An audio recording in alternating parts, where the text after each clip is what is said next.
Welcome to the Medical Collective, your go-to podcast where medicine meets real life. I'm Dr. Keisha Davis, a pathologist, personal trainer, and your host. I will be joined by a vibrant team of doctors who are not just healthcare professionals, but artists, fitness enthusiasts, and advocates for change. Each episode, we dive deep into the world of medicine, from untold stories of the healthcare industry to the latest in medical advancements.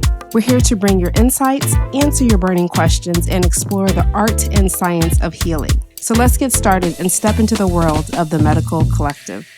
Hello, everybody. Welcome back to another episode of the Medical Collective. I am your host, Dr. Keisha Davis, and I'm here for another exciting and informing episode. I hope you guys are doing well. We're here to talk about that thing that happens every year and sometimes more than that, which is lab tests. And when you get those tests done, there sometimes happens to be a lot of anxiety around it, sometimes very much understandable, and other times it's kind of because something gets flagged. So we're going to go into depth about the lab tests that you need to know that are important for your body. So welcome. For those of you that do not know who I am a pathologist. So I am a person that studies disease. And more so, everything that happens in the laboratory is something that comes from a person. The anatomic pathology is every biopsy that you have, whether it be a needle biopsy of the thyroid, which is cytopathology because it's individual cells, or you get your gallbladder out. You have a stomach biopsy, you get a colonoscopy, you have a colon polyp. That's all taken to the laboratory and looked at by a pathologist. Now, if you get your lab work done, that's part of clinical pathology. If you happen to get a stool sample to see if you have infection, that goes through the laboratory, the clinical lab, and that's also evaluated and overseen by laboratory technicians and a physician, a pathologist. So we're going to talk about some of those important tests and also dispel some myths that I think a lot of people have about laboratory testing.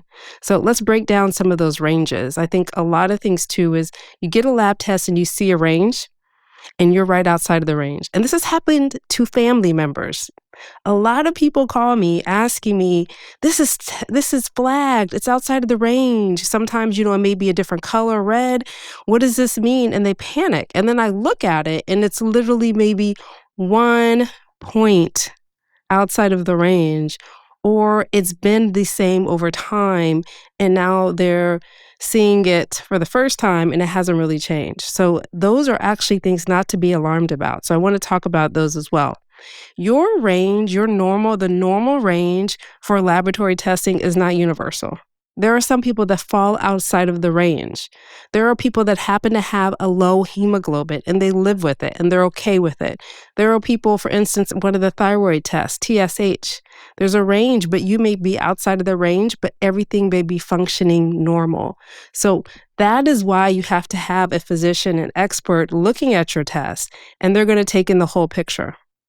Even though what I do is so important, it has to be taken into context. And that context is within the context of who you are, what the physician knows about you, your history, what your complaints are, and other laboratory findings and radiographic findings, what have you. So you can't take a lab test by itself. And I'll also get on my soapbox. This is why also you do your annual exam and have certain labs taken, but you just don't go running after a zebra.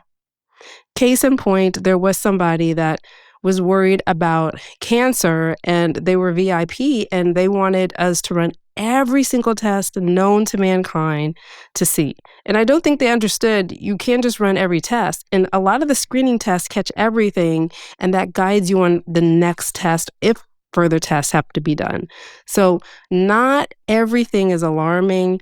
And if you just start doing tests, sometimes you'll find something you don't need to know. And it actually could be out of the range, but not for any reason of clinical significance. So sometimes you're chasing something, right? Sometimes we chase things. I think when I was younger, we may be chasing a significant other or person we're dating, and we don't really need to be chasing them. And that's kind of how I look at laboratory testing. We have to have a reason why, and there has to be a picture, a scenario that fits the findings we have. no matter how important laboratory testing is. So the ranges that we get in the laboratory, if you see a window of numbers, like for white count, and you fall outside of the range, that range is established by population studies, right? So over time, if you remember, does everyone remember the bell curve? It was a nice, beautiful curve. And they told you that a certain percentage are within that curve. And then there's the outliers on the side, right? And it doesn't mean there's something wrong with the outliers, okay? The same thing with our ranges. And most of the population fits in that range, but because you're outside of the range does not mean that you're abnormal. But we have to have something by which to measure tests, right? So what can we catch most of the people at? And that's how the ranges are caught, usually based on healthy people. But what's normal for one person is not normal or abnormal for another. And I just briefly told you about TSH is one of them. It varies so widely, which is why a doctor does not just order your TSH for thyroid. They check your thyroid function like a T4, and they do other testing as well, because that TSH alone cannot tell the whole story. A key statistic that I want to share with you is, did you know that up to 5% of the population of healthy people will fall outside of a range by just definition? So you're going to see healthy people outside of the range. I think you also need to understand, again, the difference between a reference range and clinical significance. You can be outside of the range and still not have a clinical significance, but you can be inside the range and still have a clinical significance. And I've mentioned this in another episode, which is why we also look for trends. If you're going to your doctor all of the time and they're doing laboratory testing at your screening, at your physical, you will start to see a trend. And what happens sometimes with people is maybe their hemoglobin, which looks at their red blood cells, right? And if you're anemic, it's low. They'll look at the hemoglobin to see if it's trending downwards. And that's more significant than looking at a moment in time, just one moment in time. So important. So if it's normal, that doesn't always mean healthy, and abnormal does not always mean disease. So how do doctors actually use these numbers to guide care? That's the art of medicine. We've had an episode on art of medicine. We will continue to discuss it, and that's where we use our data, our knowledge from medical school, and now take it into practice. So lab results are only one piece of the puzzle. I do not like Rubik's Cubes. I do not like a Rubik's Cube at all. I could never solve it. But you know what I could do? I could do a puzzle. It takes time, it takes thought, and it's amazing when you're able to put the pieces together slowly, right? And you're like, oh, now I see it. I'm telling you, it happens sometimes in medicine, even with difficult cases. So labs are interpreted along symptoms, along with physical exam, all of the things that we learned through medical school. One example is glucose or hemoglobin A1C. So your glucose is a short measure in time. That the measures will be simplify it and say your sugar level, right? The number may suggest prediabetes. You can look at the hemoglobin A1C at somebody, which measures your long-term sugar levels, how you're controlling it over months. And that may suggest prediabetes, but lifestyle, family history, all of that has to factor into the interpretation. Did something happen? Were you sick for a while? Does that explain it? So you can't just take the numbers and then therefore decide what to do with the patient. Troponin is another one. You've heard of troponin maybe if someone's had chest pain and they had to get laboratory work done in the ER, but it doesn't always mean a heart attack. Context always matters. Always matters. There's also false negatives. So when we say a screening test, I want you all to think about it like a net. So my husband says that he used to fish with a net, okay? I will believe it as true. But a net, if you've ever taken a net or seen people take a net and put it into the water, and miraculously you may get some fish, you may also get some things that people have thrown into the water, and shame on them for polluting our water. You may get some other things, some rocks, some mud, some stone, but you did get a fish. So that is how I think about a screening test. It's a filter. It's the first step, and it may get the abnormal, the thing you want, but it gets other things sometimes. So it's a screening test, and it can get false positives. This is why I tell people when they get a screening test and they're worried that, oh no, for instance, PSA for men, the prostate-specific antigen, it can be elevated, and it doesn't necessarily mean cancer. It can be elevated in inflammation, other things. So when they get that screening test, it's not necessarily, to me, it's not a false positive, but it's an alert. And therefore, we need to investigate further. And that's when you're taken to a doctor that will maybe have to do prostate biopsies based on that, decide what to do. Has it been trending upwards?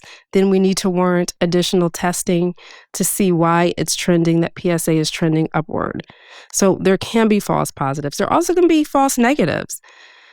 That's why also you have to keep going to the doctor. If you have symptoms, and you're like, I know something's wrong, you need to make sure you're speaking to the doctor about that because false negatives can happen as well.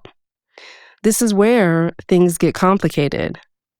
Lab tests can save lives. And there have been so many stories of people that have had a lab test done during a routine, not a routine, but a visit to the ER or a routine visit, and something has been found.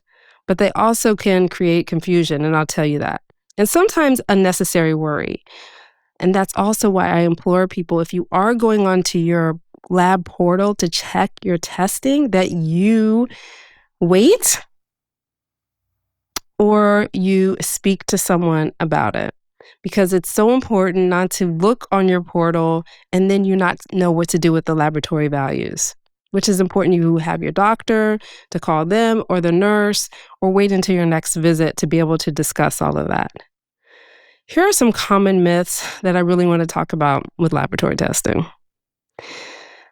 A normal lab means I'm fine. You all can answer this because we've been through it, right? A normal lab does not mean you're fine. The laboratory test that was tested, for instance, maybe has nothing to do with your signs or symptoms. That's one thing, right? We all say we're fine. We could be mentally not fine. We could be physically not fine. And that lab test does not mean, okay, well, your labs are fine or their screening labs are fine. There could be something more complicated, whether it did not show up on the lab test yet or the lab test did not cover what is wrong with you. Early cancers are some of it. Even autoimmune diseases, because they flare up, some of the reactive or C-reactive protein, if you are in a phase where you're not active in that chronic disease or autoimmune disease, then those tests can be negative, and it doesn't mean you don't have an autoimmune disease, right? You also, for instance, labs can be thrown off by what you have or have not done. If you are told to fast for a laboratory test and you do not fast for it, or you think, I'm just going to have this muffin, the doctor won't know. But you know what will know? I'll tell you, a lab test sometimes does not lie. And when it comes to a fasting test for cholesterol, for glucose, it does not. I went to the doctor for an annual exam, and it was my well woman exam, which I see my gynecologist for. Sometimes she'll do my regular laboratory tests, especially if I'm not getting into my physician, which, yes, all of us, even us, sometimes have a problem. I couldn't get into my regular physician for 6 months. So I told my gynecologist to just do my well woman labs. I wasn't ready for it, y'all. I did not eat to my knowledge, but I may have had some coffee or something else. I normally don't eat breakfast, maybe some walnuts, but I got my lipid panel. And I know, like I used to brag, I have passed my 40s and I used to put my lab work up. My cholesterol has always been low. So proud of it. It was not low on that day. And this is also where my doctor's so keen, because if some test is out of the range and she's concerned about it, she'll tell me, but she didn't even tell me about this. And I looked at it and I was so worried. And then recently I got my cholesterol again and it was all within normal. So it was because I did not follow the fasting. So if you're not fasting, if you're not hydrated, the time of day, if you have other medications, that can all affect your laboratory values.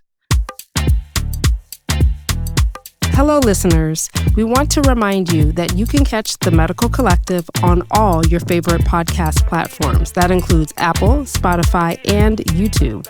Be sure to hit that subscribe button so that you never miss an episode. We're also on Libsyn, and you can find us on all social media platforms as The Medical Collective. Do you have thoughts or questions? Please don't hesitate to reach out. We love hearing from you. Now let's get back to the conversation. Another myth is all labs are 100% accurate. We can have laboratory tests sometimes do not work. For instance, there have been times what happens what's called clumping.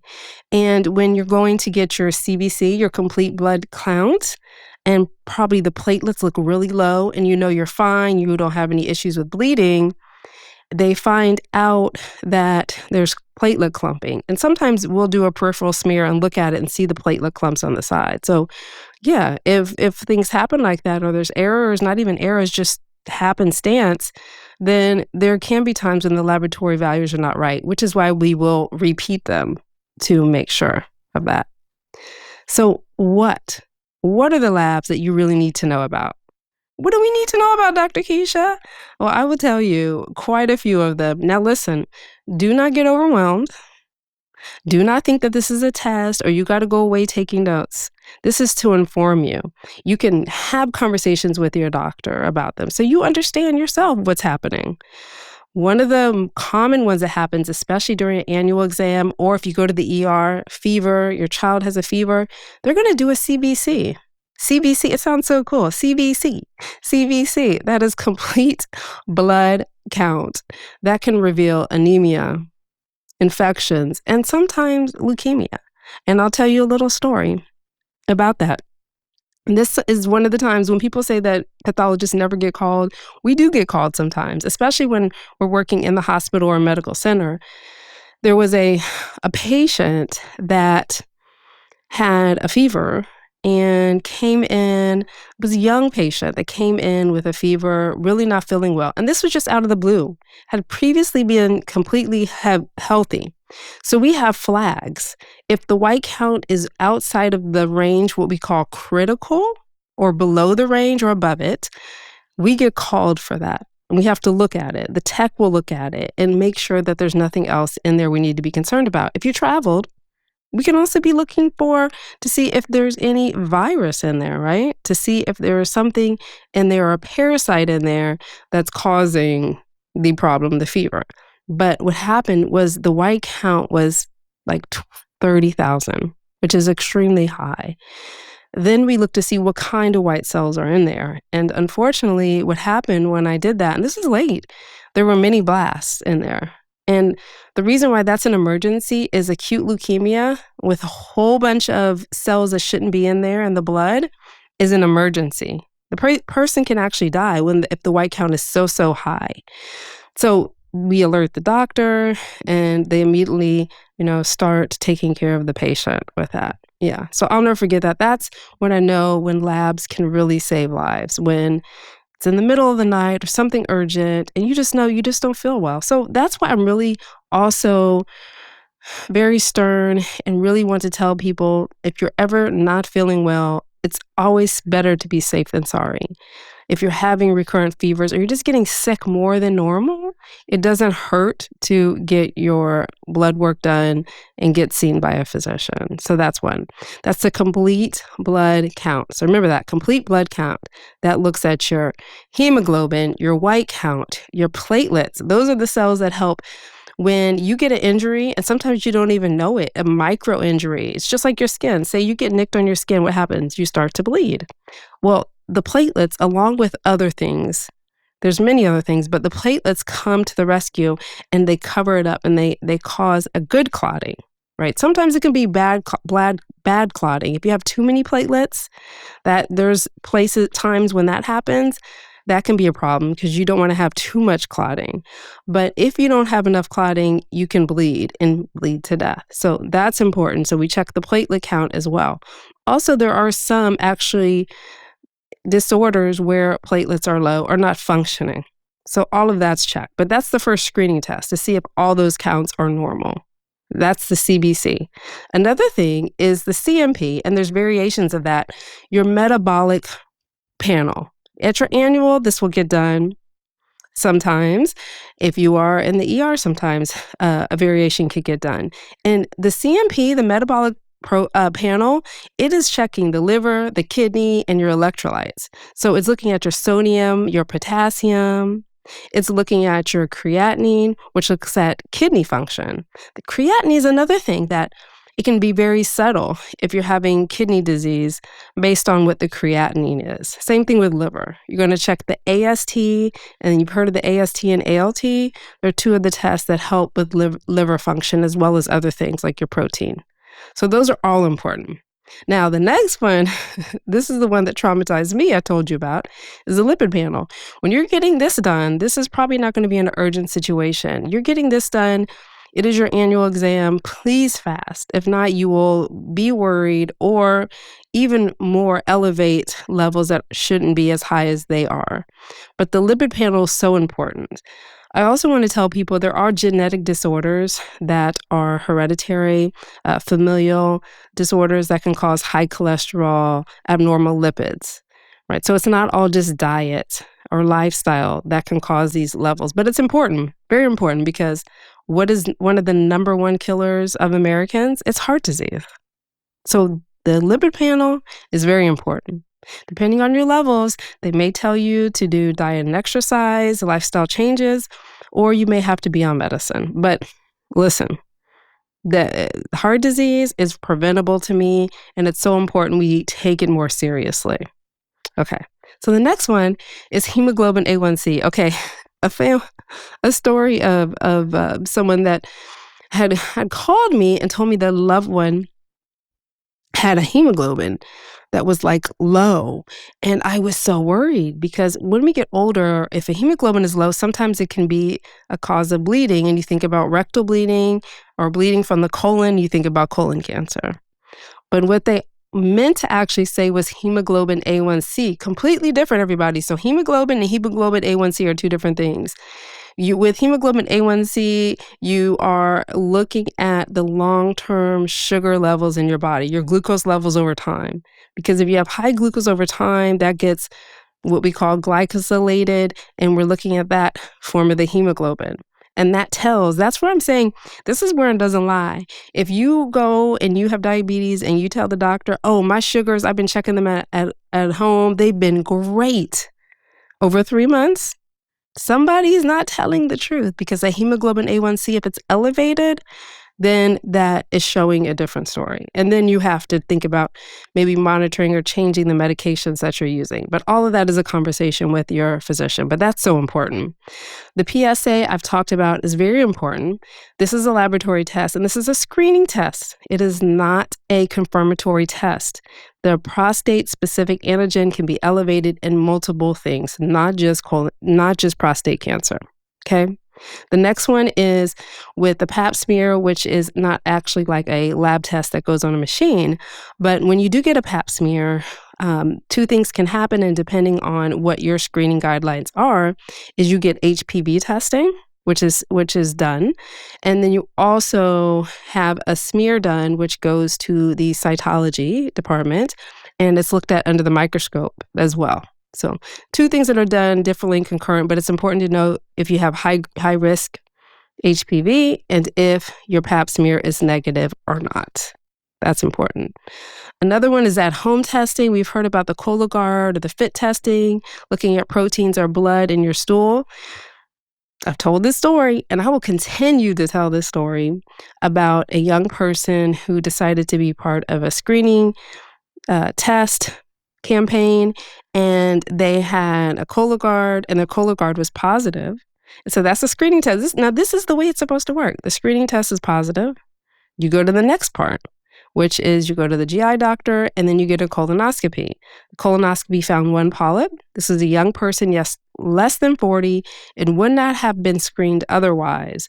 And then that one polyp showed me everything. Showed a tubular adenoma, high-grade dysplasia, and invasive carcinoma. All based on that. This is why screening test is so important, because imagine without it. And I think also, as we're seeing younger people get cancer, as in we spoke about in the other episode, we need to start thinking about what should we be doing with our screening guidelines and that testing. Very important. I think also there's been a rise of home testing. Now, I have my own thoughts. You can hear from my colleagues, my co-host, Dr. Sharon, because she is a gynecologist obstetrician. It's important for her to see patients. And I agree with that. There's nothing that replaces the pelvic exam for ladies with your well woman exam. That cannot be replaced by just doing HPV testing. Okay, I want to make that clear.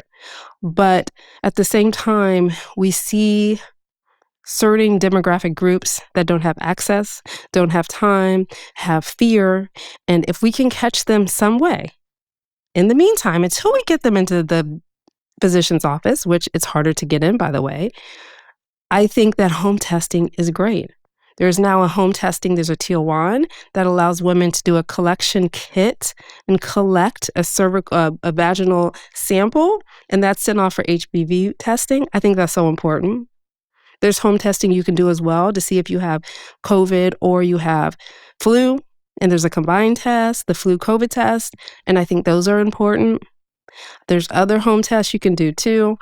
You just have to make sure you're doing it correctly. And do know they do sometimes have a false negative. So you can be negative and it doesn't mean you are not sick or you don't have HPV. And sometimes it can be collection. How was it collected? Was the control fine? There's a lot of things. And it has been shown, especially with COVID testing as well, that when it's performed even by a healthcare worker, it was more sensitive than when it was performed by somebody that was not. Yeah. So I want to remind you all that numbers do matter. They do. And I do this, so you know I'm going to be partial. Numbers matter, laboratory tests and data matter. However, nothing is looked at in a vacuum. I do not look in a vacuum. I talk to my clinicians. Sometimes I don't give them enough. Sometimes I say clinical correlation and they're rolling their eyes, I'm sure. Like, okay, tell me what it is because I don't know. We're trying to get to a definitive answer for the patient. And sometimes we don't have it right away. There are times where even the testing is not pointing to the problem. And listen, that does not mean we don't think something's wrong with you. That means that we have not found the answer yet. And this is where there is a gray zone, right? The outliers. There's a gray zone of the gray zone where we just haven't been able to catch a lot of things. This is where your story matters. This is why sometimes a different clinician, a different set of eyes matters. A lot of the times, I do with my positive cases, even something that happens in the lab test. If it's not fitting right, we have a powwow. We speak to other professionals and we try to figure out what we can do to get to the right answer. So I want you to know, don't give up hope if the lab tests do not work. But without the right context, they can be misleading. They can. How can you use the knowledge to be your own advocate? That's really what I want to ask you all. That's the most important thing. Now you have to be your own advocate. Now, I'm sure my colleagues will love this. Being your own advocate does not mean being your own clinician. That does not mean you have to go and do your research and try to tell the doctor they're doing it wrong. This is how you want it done. You have a conversation with them about it so you can understand it better. Because I will tell you something that does happen is that the way we trained and practice allows us a different way of looking at things. And we may not explain that well to you. But at the same time, if you go online, I think with social media, TikTok, I just heard a TikTok saying that cancer doesn't exist and that when doctors go in there, they are releasing the toxins of the cancer, which isn't true. Surgeons go around the tumor and give it to us, and then we look into it. But there's been a lot of misinformation that sometimes may give a confusing or wrong aspect on things. And you have that information, then you go to your doctor with it, right? And then it may look like there is some disjointed confusion and, you may get mad at each other and you don't want that. You want to be able to understand, right? Without pointing fingers. I think that's important. So numbers will guide us, tests will guide us, but they don't define your health alone. So when you go on at night to look at that portal, think, should I be looking or should I just wait? Is it going to change? Am I going to have undue stress all night? Always interpret your results with your physician or a guidance from another healthcare professional.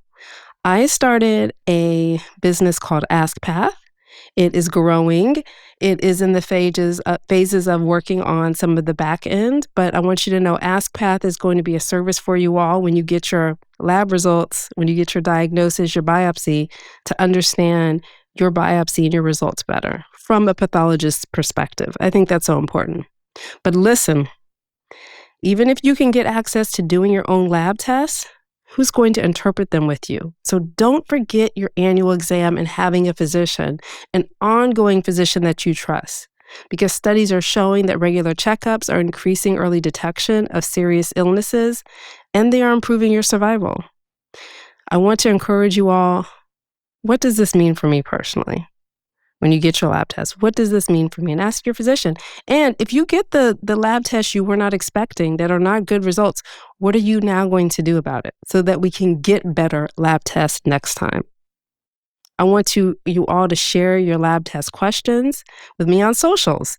So I'm on the Medical Collective on all platforms, Instagram, TikTok even. We're on Blue Sky, we're on Substack, and our website is coming out soon, as well as our Comey. All the links are going to be in the show notes. But I want you to come to me with your questions about laboratory testing. That is my call to action, my question for you. And if you found this episode helpful, please go back and check out another episode that is very timely. Masks do work. We've been using them for years. We also talked about health misinformation and some of the issues that are happening with the shutting down of a lot of important government health institutions and research. I want to thank you all for being here. Have a great evening, and I will see you again soon. Thank you for tuning in to the Medical Collective. We hope today's episode has left you with valuable insights and a new perspective on healthcare. Don't forget, follow us on social media for more updates and behind-the-scenes content. I'm Dr. Keisha Davis, and it's been a pleasure to share this time with you. Stay healthy, stay informed, and we'll see you in the next episode, where medicine continues to meet real life.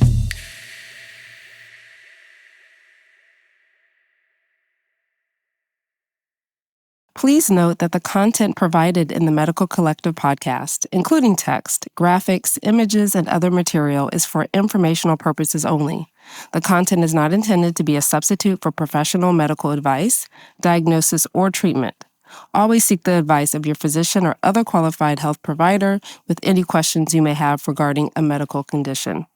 The views and opinions expressed on this podcast are solely those of the individual authors and guests and do not represent those of the Medical Collective, its staff, and any affiliated entities. The appearance of content on the podcast does not imply an endorsement.